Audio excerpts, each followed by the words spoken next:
Hello, it's Ash. Welcome back to day 3 of the Injury Blueprint 28-day program. We're working on piriformis syndrome today, so we're working on hopefully to prevent that. If you've ever experienced it, you will know that you get that pinching sensation that compresses the nerve in the hip area, and it creates almost like a pinchy nerve, tingly feeling all the way down the leg, which can be very painful. So we definitely want to try and avoid that. So we're going to make a start by coming onto our back, and we're going to do more of a stretchy practice today. We're going to, over the 4 weeks of the piriformis syndrome, we are going to add in some strengthening exercises, but we want to stretch and loosen that area of the body today. So we're going to start with our feet as wide as the mat. I'm going to sit hands by the side of the body, and we're going to roll those knees left and right like this for a moment, just loosening off, and you're massaging into the hips and the glute area, and then we're just going to start to gently add in a little bit more of a rotation. But we start again small and then gradually warm everything up and build through the range of motion. Okay, so breathe in and notice if you can feel the difference between the left and the right sides in the hip area. Does one feel tighter than the other already? Okay, as we come over to the left now, we're going to take the right knee and start to bring the right knee all the way over to the left side. Take the left hand onto the right knee and just gradually guide that down as you look over that right shoulder and twist and allow your breath to just release. So you soften and twist into that rotation. So you'll probably feel that in the outer part of that hip. So the bum, hip bum area, maybe into the back as well, but that hip bum area is right into that sort of piriformis area. Okay, so just really slowly massage with the knee down to the floor and then back up. So wherever you are, just apply some pressure just into the stretch and then release, into the stretch and then release. Again, it's almost like we're flossing, we're teasing that area to just gently open. We're not going brutal, so don't go past the 7.5 out of 10, because all that will happen is your body will tense up and it just won't allow you to soften and help stretch it. Okay, and then we'll slowly come back to the centre. Just feel the after effects of that work. Go all the way over to the right side with those knees, and the left knee now comes over. And then you take the right hand onto that left knee. Again, just apply some pressure into a 7.5 out of 10 stretch, and then release it. Just massage. And imagine that it's almost like you're kneading dough from when you're making bread. You know, you just gently knead it. If you over knead it, it can really affect either the shortbread crust or the pastry that you're making or the bread that you're making. So you want to just knead it just the right amount. Don't be too aggressive.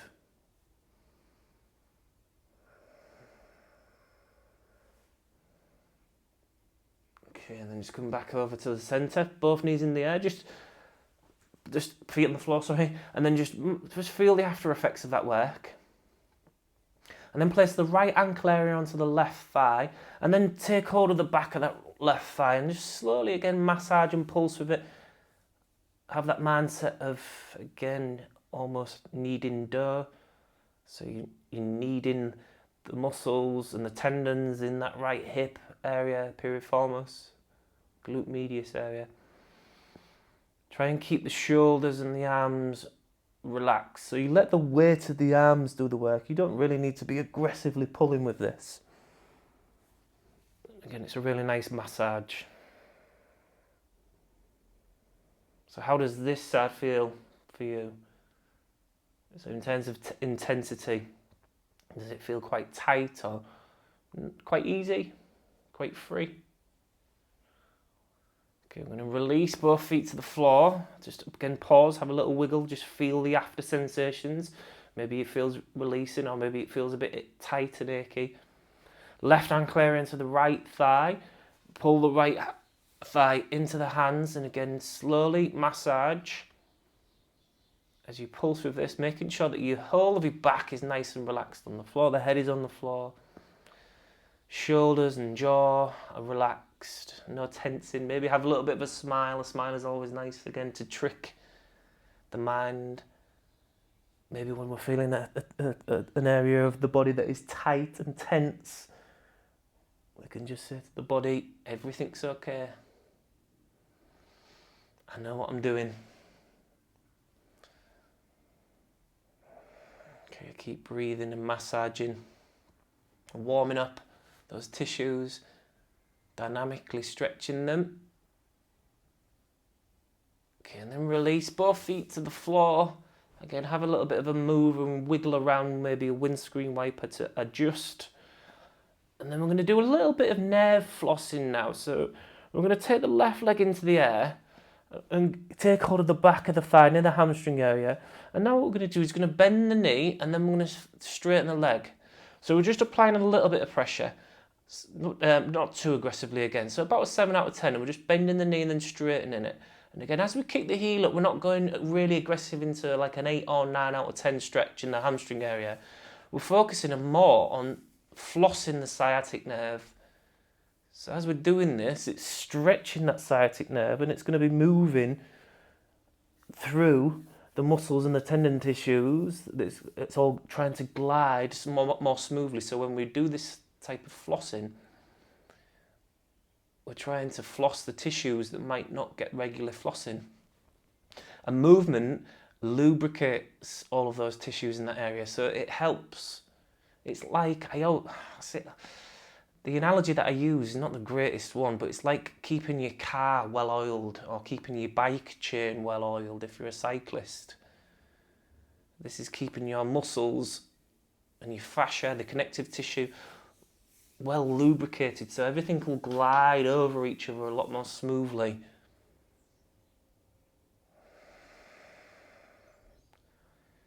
Okay, and then just release. Again, just feel the after effects. There's a little bit of a heat there maybe. I'm going to go right leg, take hold of the back of the right thigh, kick the heel into the air, find a 7.5 out of 10 stretch, and then bend the knee and release. And then you're just slowly bending the knee and straightening it. Again, on this side, breathe as we do that.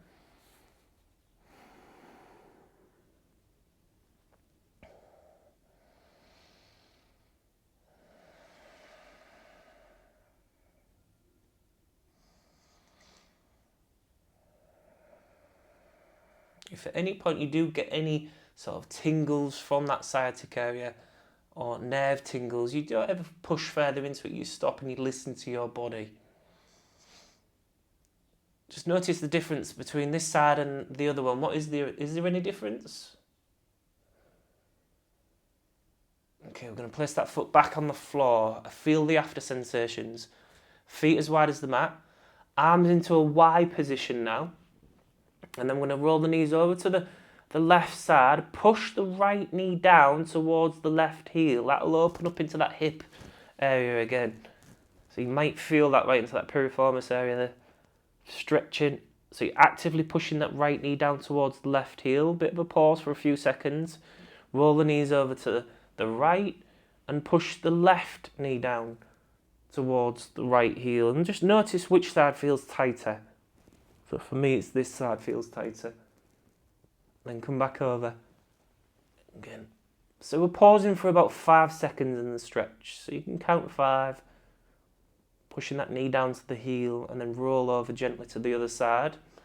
Reaching those hands up, make sure the shoulders feel okay and they don't feel pinchy, but you can reach your hands up, which creates a good stretch through the ribs and the abdominal area. As we get that nice cross-rotational stretch.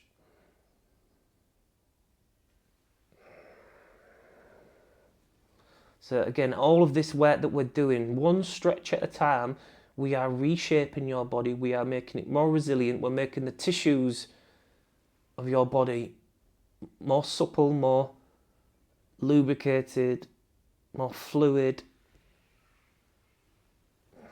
And with the strength exercises that we are doing, we are trying to give your muscles more capacity to be able to deal with our running. So more range of motion with the stretches, more like the tissues are well oiled, and more capacity with the strength exercises. So that's going to help prevent injuries. Okay, and then just coming back through to the centre now.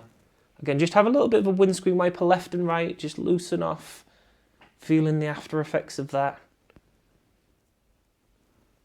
Okay, and then we're going to start to bring that right, as our knees come over to the left, this time we're going to bring the right leg over again without bending the knee this time. Straighten the leg a little bit. So that we'll get into the hamstring area again, in that nerve area, that sciatic nerve as well, into the piriformis. And just left hand onto that right knee as you just pull knee down a little bit to the floor. Pause and hold. Okay, and then come back all the way over. This time I'm going to go again, all the way over, stretch that leg out, left leg, I've got a wall, so I'm going to have to bend it this time, which is not ideal. I'm not going to get into the hamstring area as much, because we do want to get into that hamstring with the piriformis area. Keep holding. 3, 2, 1, and come back to the centre. Have a little bit of a wiggle around, feel the after sensations of that work that you've just done on day 3, and you've made a really positive start 3 days in, again making your body more injury proof and more injury resilient. And well done for being here. If you've enjoyed the video, again, just give it a thumbs up or put thanks for the video in the comments. I do greatly appreciate that, and I shall see you tomorrow for day 4. Well done.